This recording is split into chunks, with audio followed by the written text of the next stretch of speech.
Shalom, salam sejahtera di dalam nama Tuhan Yesus Kristus.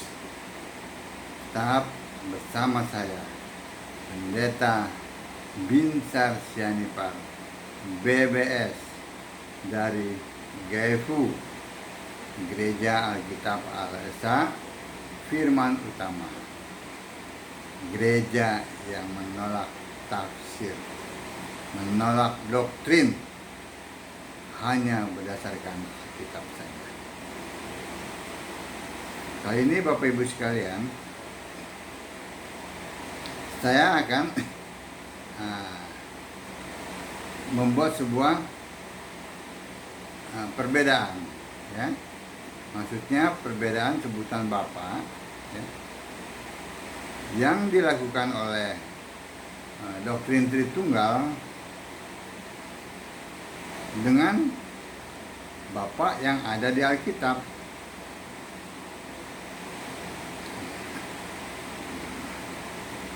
Jadi jelas ya.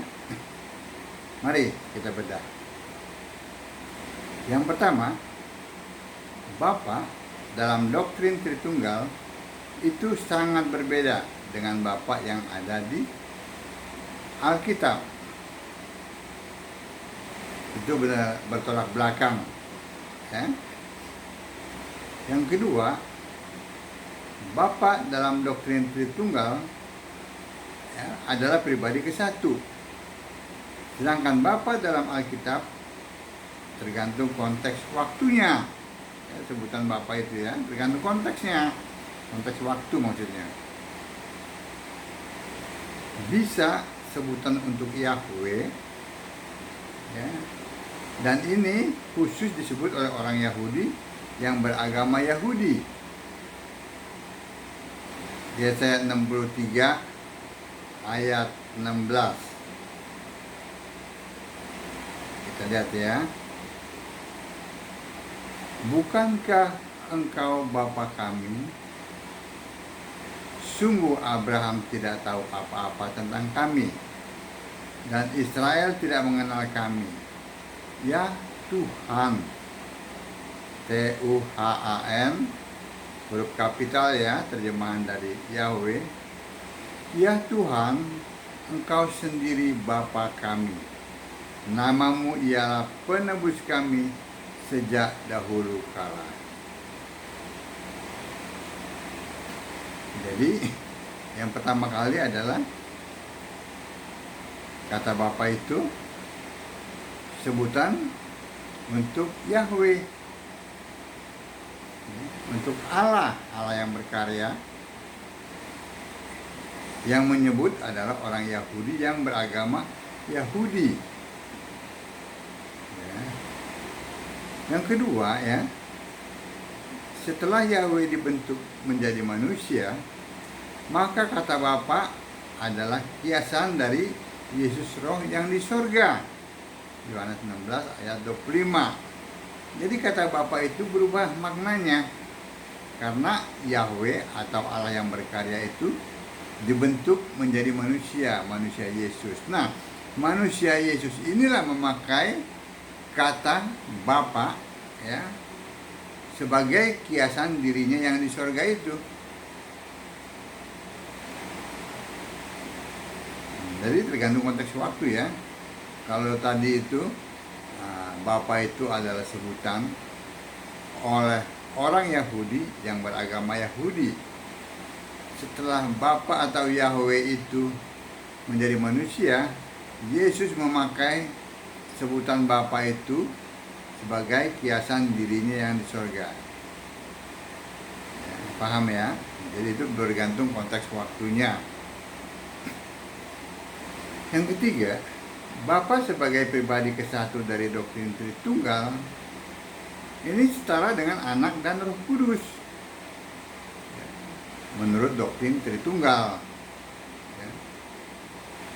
Walaupun dalam prakteknya Bapa lebih besar dari pribadi kedua maupun pribadi ketiga dari Allah Tritunggal.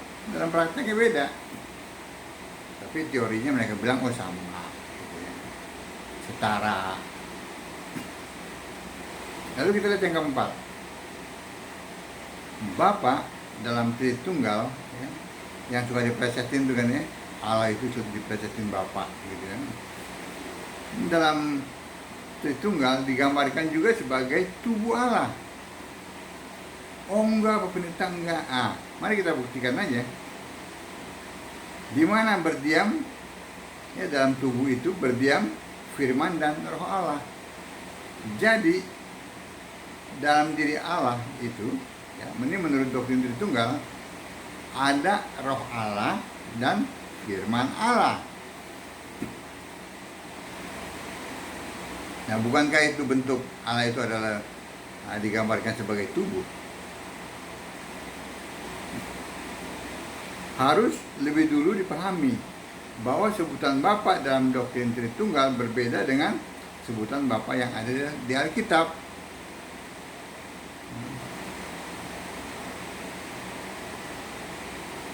Alkitab mengatakan bahwa Yesus adalah nama Allah. Yohanes 17 ayat 12, Roma 16 ayat 25, Yudas 1 ayat 25. Nah, Bapa dalam doktrin Tritunggal adalah pribadi kesatu dari Allah Tritunggal. Sedangkan Bapa dalam Alkitab tergantung konteks waktunya. Tadi seperti yang sudah saya sebutkan. Saya ulangi lagi. Bapa sebagai sebutan dari Yahweh yang adalah Allah yang berkarya itu.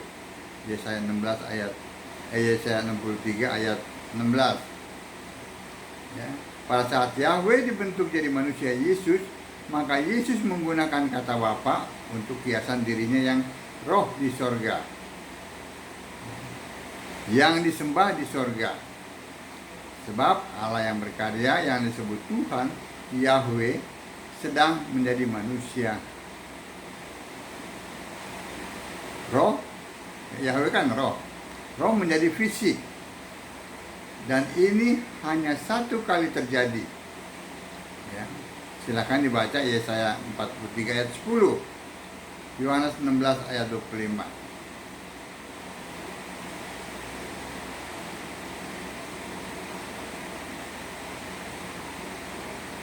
Jadi ya, disadari atau tidak, walaupun mereka berteori bahwa Bapa sebagai pribadi kesatu dari doktrin Tritunggal itu setara dengan Anak dan Roh Kudus, tapi dalam prakteknya berbeda.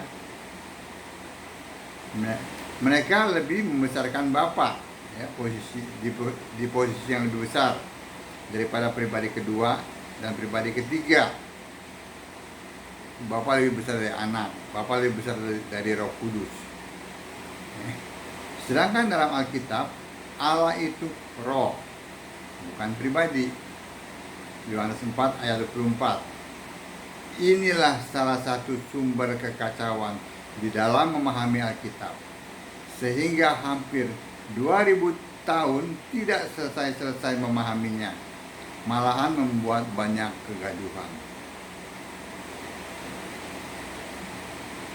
Yang keempat, disadari atau tidak, para penyembah Tritunggal menggambarkan Allah itu sebagai wadah, ya kan? Atau tubuh. Di mana dalam wadah atau tubuh itu terdapat atau tersimpan firman dan roh Allah. Yang setiap waktu firman atau roh Allah dapat keluar masuk dari tubuh itu. Allah yang mereka selalu plesetkan Bapa, yang adalah tubuh, yang adalah firman, terpisah satu dengan lainnya. Jadi terpisah. Bapa terpisah, firman terpisah, kan bukan Bapa katanya. Roh Kudus juga terpisah. Dia tiga-tiga terpisah. Bapa bukan firman, firman bukan Bapa, firman bukan Roh Kudus. Nah, itu. Ya. Tetapi mereka saling membutuhkan. Ini contohnya nih. Ini kata-kata ini. Allah harus punya roh. Kalau tidak, maka Allah mati. Perhatikan ya, Allah harus punya roh. Yang kedua, Allah harus punya firman. Kalau tidak, maka Allah tidak dapat mencipta. Sebab firman itu adalah pikiran Allah menurut penganut Tritunggal. Ya. Alkitab mengatakan Allah itu esa. Nggak bisa dipisah. Allah itu satu, bukan kesatuan. Bukan kesatuan dari Bapa, Anak, Roh Kudus. Tidak, Allah itu esa. Satu. Allah itu roh. Allah itu maha hadir. Allah itu maha kuasa. Ulangan 6 ayat 4, Markus 12 ayat 29. Nah, itulah beberapa perbedaan dalam yang perbedaannya sebutan Bapa dalam doktrin Tritunggal dengan Bapa yang ada di Alkitab. Jadi Bapak Ibu sekalian jangan terkecoh ya. Ini mereka ini sama gitu loh. Menyamakan maksudnya gini, serupa ya, hampir serupa Bapak itu ya, tetapi tidak sama. Bapa dalam Tritunggal itu sangat berbeda, bertolak belakang dengan Bapa yang ada di Alkitab.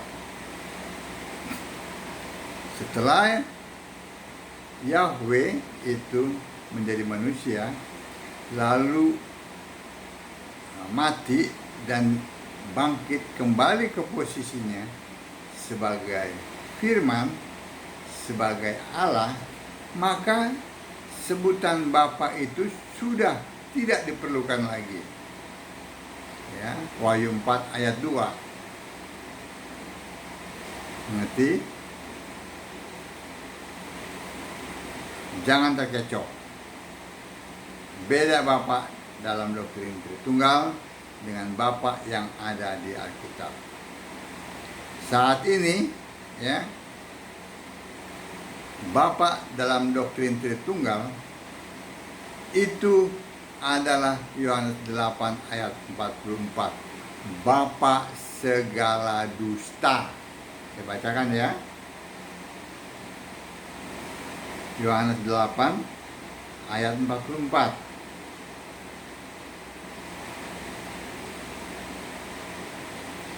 Iblislah yang menjadi bapakmu, dan kamu ingin melakukan keinginan-keinginan bapakmu. Ia adalah pembunuh manusia sejak semula dan tidak hidup dalam kebenaran, sebab di dalam dia tidak ada kebenaran. Apabila ia berkata dusta, ia berkata atas kehendaknya sendiri, sebab ia adalah pendusta dan bapa segala dusta. Jadi yang ngotot minta disembah saat ini si Bapa itu, yaitu Bapa segala dusta. Karena Alkitab mengatakan saat Yesus sudah bangkit, ya manusia itu, dan kembali ke posisinya sebagai Allah, sebagai firman, tidak ditemukan lagi kata Bapa. Ya. Wahyu 4 ayat 2. Amin. Karena Yesus itu adalah Allah.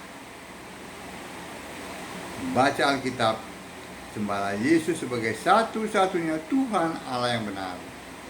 Allah penuh hikmat, Allah segala masa, sebelum segala abad, sekarang dan sampai selama-lamanya. Amin. Shalom.